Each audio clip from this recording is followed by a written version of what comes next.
Now, in the UK, millions of people tune into Good Morning Britain to watch Piers Morgan deliver the news, but you're just as likely to find him in the headlines. From his views on the royal drama to Australia's bushfire crisis, he's not afraid to speak out, and this morning he is our special guest.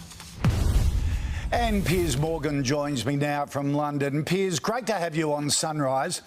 Look, I used to think you had an extra crime for Meghan Markle. I was team Meghan. I thought you were just a grumpy old man because she didn't want to be a friend. But I must admit, I'm starting to see where you're coming from. Have you noticed a lot of more people like me changing their view on her?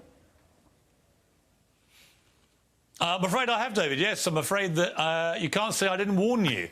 You know, I always believe in the phrase, if someone shows you who they are, then believe them. And the reason I keep repeating my experience with Meghan Markle is I genuinely found it quite shocking. You know, we were friends for about 18 months, and then she came to London. We met up in my local pub. We had a great time, and she went on Twitter and said how great it was to catch up with friends in London, and included me. And then that was the last I ever heard from her. She met Prince Harry, and like so many other people, bang. And then what happened was quite interesting. Through the engagement and the wedding, she got universal praise, including for me. I was like, you know, whatever's happened with my friendship with her, I think she's going to be good news for the royal family. But then around the time of the wedding, you may remember, with all the stuff around her dad, who she disowned, her family, none of whom came to the wedding, then all these stories about what she did to her ex-husband, that she effectively fired him by sending him through the mail his rings, and then loads of other people saying, well, she ghosted me, she dumped me, she ditched me.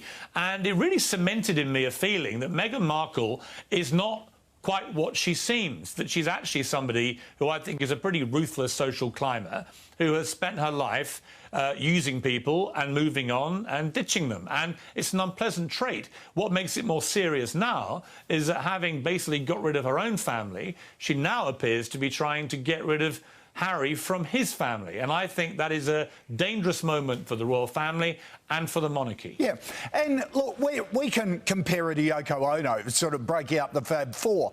But some of the blame has got to be with Harry, doesn't it, as well? Yeah, completely. Listen, Harry's not blameless. The difference is that when you criticise Meghan, you get accused of being racist, even if you're not remotely racist, like me. And if you criticise Harry, no one says, well, you're being gingerist because he has ginger hair. But there's a difference in the way that criticism of the two is treated. And my issue with Harry is he's so weak over all this. I quite predicted and understand why Meghan Markle finds royal duty stifling and boring and wants to be a global Hollywood superstar.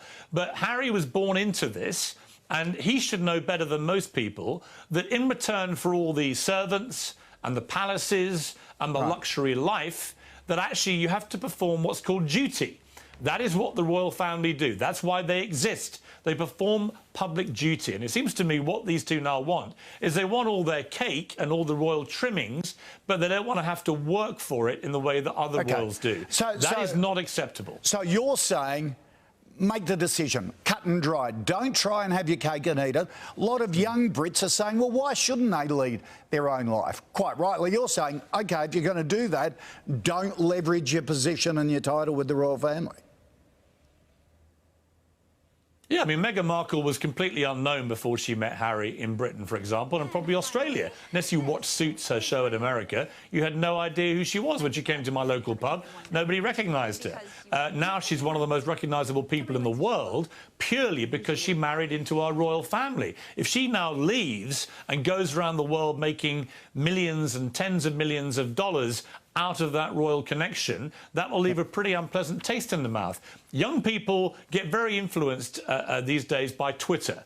It's a very liberal-skewed, youthful, woke, progressive platform. But Twitter's always wrong about everything. Never thought